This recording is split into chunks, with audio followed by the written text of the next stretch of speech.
Everyone, welcome to my channel. नमस्ते।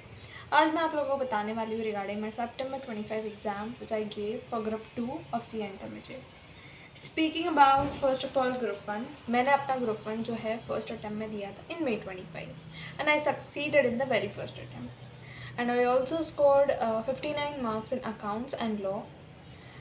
My reason for not giving group 1 and group 2 together is क्योंकि मैंने जो classes करी थी आई did not had that much of focus, या फिर मुझे शायद उतना समझ नहीं आया था। इस वजह से लास्ट में लाइक फरवरी के मंथ में I was really very under confident and that is the reason why I could not give my both groups in May 25। Rather than I decided कि यार May 25 में अपने ग्रुप 1 दे देते हैं क्योंकि उसमें काफ़ी सारे अमेंडमेंट्स होती है। एंड देन आई डिसाइडेड कि मैं 3 मंथ्स का स्टडी पीरियड लेके then I give my September 25 for group 2 and so did I do.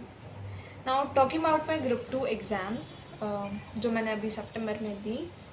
सबसे पहले उसमें अगर मैं कॉस्ट के पेपर की बात करूँ तो यार कॉस्ट के पेपर से पहले ना एक्चुअली द सिचुएशन वॉज कि आई वॉज वेरी कॉन्फिडेंट कि यार हाँ कॉस्ट तो बढ़िया से हो रहा है, आ जाएगा। बट बात ऐसी हुई जब मैंने पेपर दिया है ना।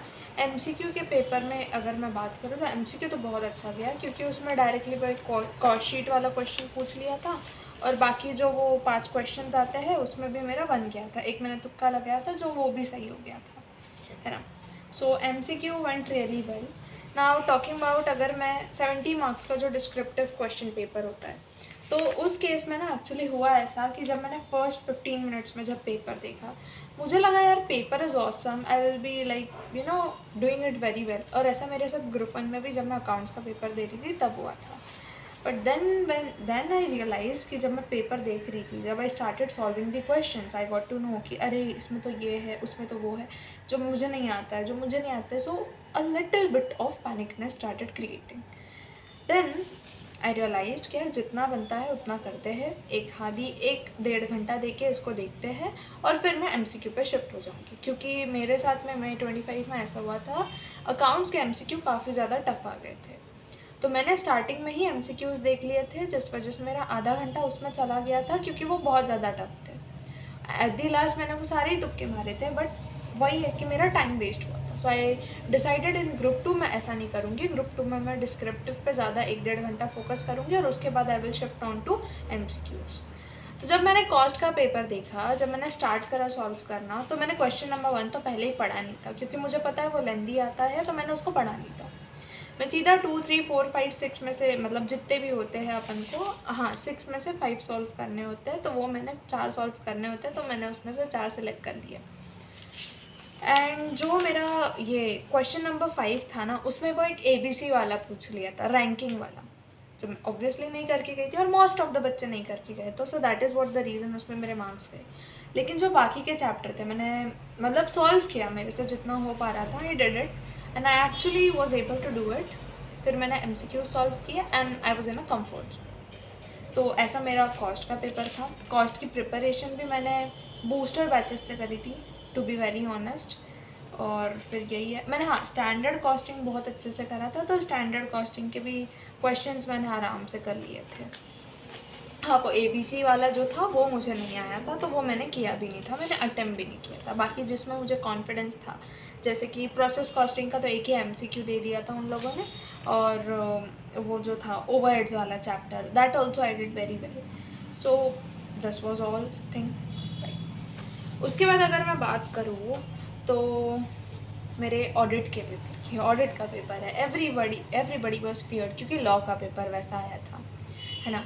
So if I speak about audit का पेपर, मैंने वही स्ट्रैटेजी फॉलो करी। मैंने पहले शिफ्ट करा ऑन माई डिस्क्रिप्टिव पार्ट में भी आई did not look after the question number 1 क्योंकि वो मुझे थोड़ा सा बड़ा लगा, तो मैंने उसको स्किप किया। आई स्टार्टेड विद 15 मिनट में 2, 3, 4, 5, 6 में से जो 4-5 क्वेश्चन अपन को सॉल्व करने होते हैं, मैंने उस पर फोकस किया।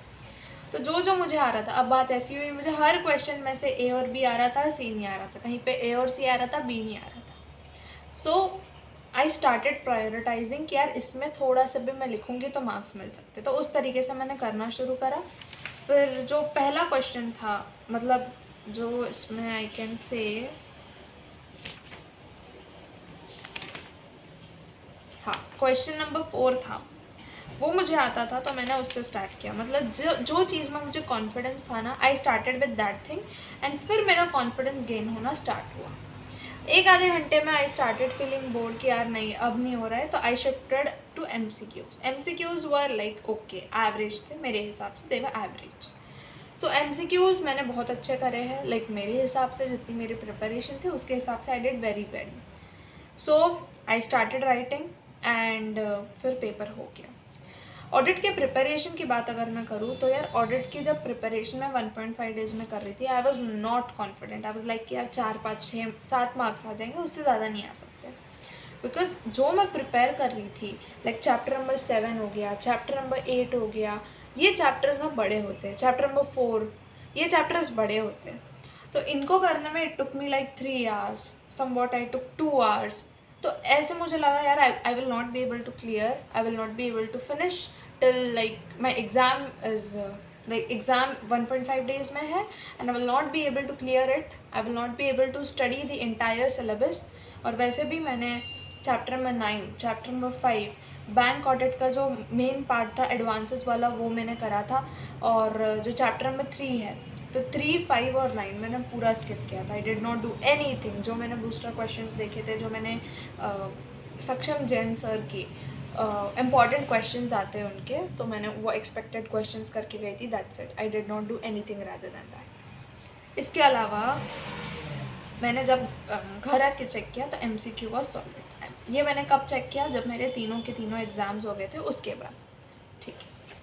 उसके बाद अगर मैं लास्ट में बात करूँ FMSM की, आई वॉज प्रिटी श्योर कि यार FMSM में कुछ ना कुछ गड़बड़ मेरे से होगी, एंड वैसा हुआ। FMSM में हुआ ये कि सबसे पहले तो मैंने 100% सिलेबस कवर किया था, FM का भी SM का भी। आई did not left anything. Okay, अगर मैं बात करूँ FMSM की तो मैंने वही स्ट्रैटेजी फॉलो करी। मैंने पहले डिस्क्रिप्टिव को गो थ्रू करा और FM मेरे लिए वॉज ओके। FM का मुझे था कि यार हाँ थोड़े एटलीस्ट 21 to 25% जो है 50 में से मार्क्स वो मैं सिक्योर कर लूँगी बहुत आसानी से। तो जो EBIT वाले क्वेश्चंस थे, EPS एनालिसिस वाले क्वेश्चन थे, रैंकिंग वाले 1 to 3 रैंकिंग करना था, EPS का हाईएस्ट शेयर वाला, वो वाला मैंने बहुत आसानी से कर लिया। फिर उसके बाद में जो गॉर्डन्स मॉडल था, डिविडेंड पे आउट रेशो वगैरह, वो वाले क्वेश्चन भी करे। फिर उसके अलावा एक था तुम्हारा हाँ लिवरेज वाला क्वेश्चन, वो भी कर लिया। तो मतलब कहीं ना कहीं मेरा 21 to 20 मार्क्स वहीं पर सॉर्ट हो गया था। बचे हुए क्वेश्चंस पे मुझे थोड़ा सा डाउट हो रहा था, मैंने रेशो उतना खास किया नहीं था, मुझे उतना खास वो आता भी नहीं था, तो मैंने बस जो जो आ रहा था उतना सॉल्व किया and then I shifted to SM में मुझे जो कीवर्ड्स थे वो थोड़े बहुत याद थे, कहीं ना कहीं अंदर का कंटेंट याद नहीं था ज़्यादातर, लेकिन जो कीवर्ड्स थे, अब जैसे कि उन्होंने पूछा था कि बिज़नेस एनवायरनमेंट और उसका इंटरेक्शन, मतलब फर्म का अगर बिज़नेस एनवायरनमेंट से इंटरेक्शन होता है तो उसके क्या एडवांटेजेस होते हैं, तो उसके कुछ एडवांटेजेस थे जो मुझे याद थे। ये याद था कि एक्सटर्नल फैक्टर होता है, तो मैंने वो कुछ कीवर्ड्स करके थोड़ा सा फ्रेम करा। फिर एक सीधा डिफ्रेंसिएशन पूछ लिया था स्ट्रैटेजिक इम्प्लीमेंटेशन एंड एवेल्यूएशन के बीच में, तो वो भी मैंने कर लिया था। तो इस तरीके से मेरी वो चीज़ें हो गई थी। उसके बाद में हाँ मर्जर का एक क्वेश्चन था, वो भी मैंने थोड़ा हॉरिजॉन्टल, कॉन्ग्लोमरेट, कॉन्सेंट्रिक, इस तरीके से मैंने उसको कर लिया था, ठीक है। तो कहीं ना कहीं आई वॉज ओके। एक क्वेश्चन जो आया था उसमें अपन को स्ट्रैटेजिक मैनेजमेंट प्रोसेस को गेस करना था, दैट वो मुझसे नहीं हुआ था और ऑब्वियसली मैंने वो छोड़ दिया। आई did not do anything, I did not put efforts in it. जो 5A 5B था वो मैंने वो कर लिए, ये सारी चीज़ें हो गई। फिर I shifted to my MCQs part. MCQs part में ना एक्चुअली हुआ ऐसा कि मुझे उसमें ना जो FM का जो थियरी दिया था, अपना केस सिनारियो दिया था वर्किंग कैपिटल वाला। अब मैं वर्किंग कैपिटल बहुत अच्छे से करके गई थी, जब मैंने 1.5 डेज़ में करा था मुझे बहुत ज़्यादा कॉन्फिडेंस आ रहा था वर्किंग कैपिटल में। सो मैंने इवेंचुअली स्टार्ट करा वर्किंग कैपिटल से, और मैं इतना उलझ गई उसमें, it took me around 15 minutes to understand it, right. And at the last when I saw कि यार यहाँ पर ये कुछ ऑपरेटिंग साइकिल दे रखा है, ये दे रखा है, एंड मेरे पास टाइम उतना बचा नहीं, I have more things to do now, तो मैंने उसको साइड में रखा। I did not prioritise it.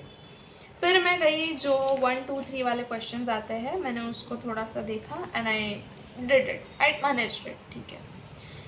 अगर मैं SM की MCQs की बात करूँ तो SM के MCQs में ना जो केस सिनारियो था, केस सिनारियो पर केस सिनारियो पढ़ के ना I could answer only 2 and it was sure. मैंने बाकी फैकल्टीज़ की भी वीडियो देखी, उन्होंने बोला कि केस स्टडी जो है, जो केस सिनारियो दिया है वो काफ़ी बड़ा दे दिया है, और जो आंसर्स रिलेटेड है सिर्फ 2 आंसर्स उससे रिलेटेड थे, बाकी सारे SM अगर तुम पढ़ के आ रहे हो 1.5 डेज़ में तो मैनेजेबल था। मैंने वो करा, फिर बच्चे पर क्वेश्चन करे, तो इस तरीके से मेरा SM हुआ। व्हेन आई रियलाइज्ड कि यार मेरे तो 40 बन नहीं रहे हैं, आई थॉट कि नहीं बनेगा। फिर जैसे ही पेपर हुआ आई केम हो, मैंने वाज ओके कि यार अब मुझे पेपर्स चेक करना है और मुझे इवैल्यूएट करना है कि मेरे कहाँ कितने मार्क्स बन रहे हैं। अगर स्कोप है कि मैं पास हो जाऊँ तो I will not study, I will go for ITOC, and अगर नहीं बन रहा है तो I will start studying again. So as I came home, मेरे प्रडिक्शन के हिसाब से अगर मैं बोलूँ तो कॉस्ट, FM, SM सब और ऑडिट सब मिला के मेरे अराउंड 120 to 130 मार्क्स एस्टिमेशन के काइंड ऑफ व्यू से मेरे बन रहे हैं। जितना मैंने काटाकुटी करके किया है 120 to 130 मार्क्स आ रहे हैं। Now I am not sure whether what will be my result. So मैंने अभी तो फ़िलहाल मेरे पास में OC की ट्रेनिंग अवेलेबल थी, तो मैंने OC की ट्रेनिंग के लिए अप्लाई कर दिया है। आई will be going up for my OC training and eventually जो चैप्टर्स मैंने ऑडिट में छोड़े थे, जैसे चैप्टर नंबर 5, 9 हो गए, फिर 9, 5, ये ना आपको आर्टिकलशिप में भी बहुत काम आता है। It is giving you a practical insight. तो मैं सोच रही हूँ रोज़ 1-1 घंटा इसके लेक्चर्स देखूँ, नोट्स बनाऊँ so that I understand it, और अभी माइंड ऐसे क्लियर भी है तो वो चीज़ें फिट भी हो जाएगी दिमाग में आसानी से। So I will be planning out to do my chapter number 5 and chapter number 9 of audit daily basis 1 घंटा 2 घंटा, क्योंकि अभी तो फ़िलहाल कोई शेड्यूल नहीं है। सो मैं ये कर रही हूँ। उसके बाद मेरी OC की ट्रेनिंग होगी and then I will eventually get to know कि मुझे क्या करना है।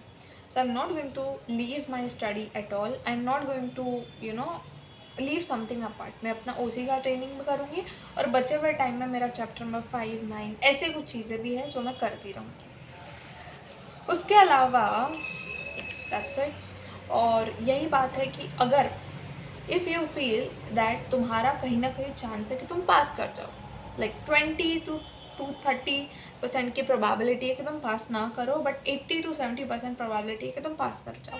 सो go for nearby ITOC training, at least IT कर लो, एटलीस्ट OC कर लो, जो अवेलेबल है वो कर लो। एंड लेटर ऑन पूरा दिन वेस्ट मत करो, डू समथिंग प्रोडक्टिव, डू जो चैप्टर्स तुम कॉन्फिडेंट नहीं थे, जैसे कि ऑडिट में मैंने बोला चैप्टर 5, 9। आर्टिकलशिप में प्रैक्टिकल इंसाइट देने के लिए चैप्टर नेसेसरी होते हैं, so go with that. Yes, thank you, bye bye.